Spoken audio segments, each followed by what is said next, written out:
that. We'll come to that. It's a presumption. I think if I can make my contribution, you know, people are not used to having a position, at least for the last 5 years.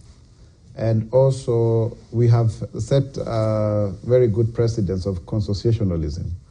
If you go back to 2007, the National Accord, and then there was still some kind of handshake in 2013 that was brokered by Reverend Jesse Jackson, if you remember. And then now we have the 2017 handshake, the real handshake, and then now, when President Ruto said he does not welcome people of Azimio into government, we have to go back into opposition proper. And some things are very interesting. I want to prefer that today, when Kalonzo is speaking, he has more traction, in a way. Big one. He's being listened to more. So the level of believability of Raila Odinga has actually gone down because he did not succeed in his fifth term, particularly because those concessions that Farah is saying about him allowing the president to make appointments from a certain region was under the understanding that he would control those apparatus of state to benefit him to win the election. So if anybody would have done so, if these are your people, then they'll guarantee my win. It did not happen because really, deep state is a mirage, really, because in my humble submission, deep state is basically employees trying to imagine that they can influence the people to determine who is their employer. You know, that cannot happen. Because by the end of the day, people can determine what they want to do for themselves. And they did so. This election was so close, like the one that was that happened in 2007. But we thank God there was no bloodshed, there was no negotiation, whatever. Because Kenya is also maturing. Kenya is not where it was before. And people can see, now people are more open, the election was more transparent and whatever. But I must contend the fact that having been in opposition and having been in government is an illusion, really. It's a feeling. Sometimes when you are in this government position as an MP, what exactly do you benefit? If people are very atavistic and very, they are scavenging. Even if they came last minute, they will scavenge more than those who are there before. So there is no real ideological underpinning because it's about the people join to win power based on where you come from. You cannot win a seat in Mount Kenya region in ODM, and that has informed my movie. You cannot win a seat in Luo Nyanza in Jubilee, I mean, even when it was under Azimio. So people make pragmatic positions. And the Bible, we must remember, people go to power to actually get something for themselves and the people that they represent. However, that ideological underpinning is getting lost because of our politics of patronage, you know. They are very much founder syndrome or what have you. Now that Raila Odinga seems to be on his way out, I want to imagine, because he's the 78, I don't know that he will run at the age of 83. You are seeing even resignations of key officials of ODM. Florence Mutua resigned the other day. I saw Afula Buka has called it quits. I saw Janet Ongera, the first ED of the party. You can name them. It is understandable because somehow something has to move.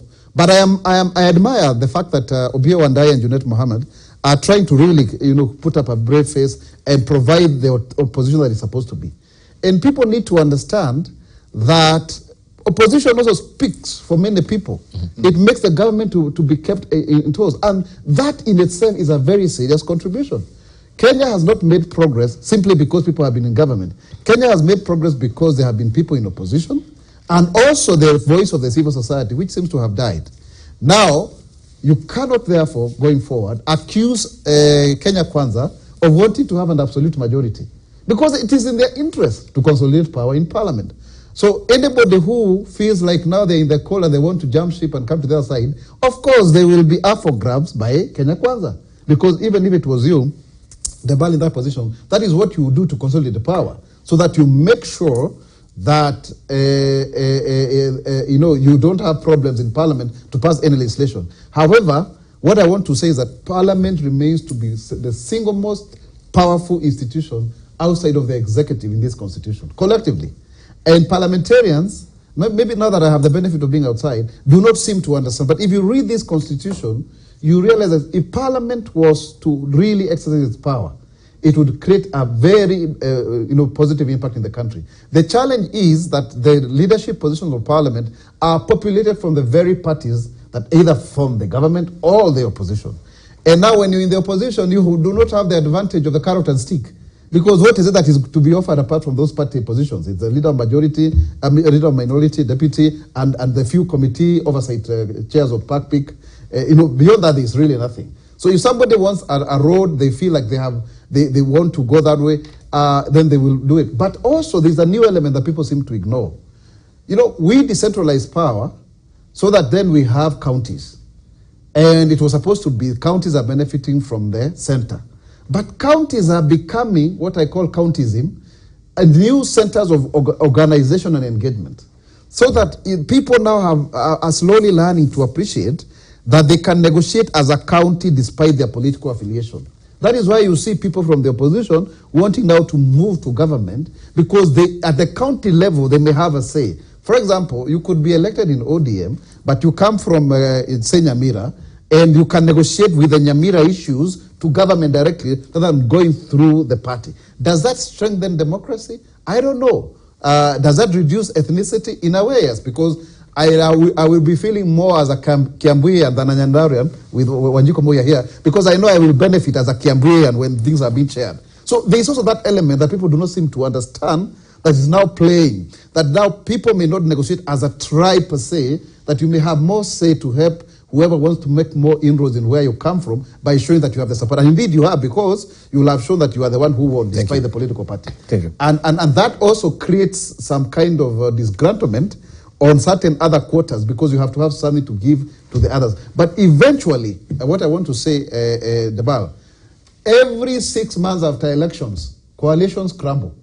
And the easiest to crumble are the ones in the opposition, because there's nothing to look forward to. Remember, the Azimio, which I aptly named La Kuzimia, the agreement the time has ended. The 3 months are over. So what is holding Akina Kioni back? You can't tell them that their chairman of Azimio will be the next prime minister under BBI. It's gone now.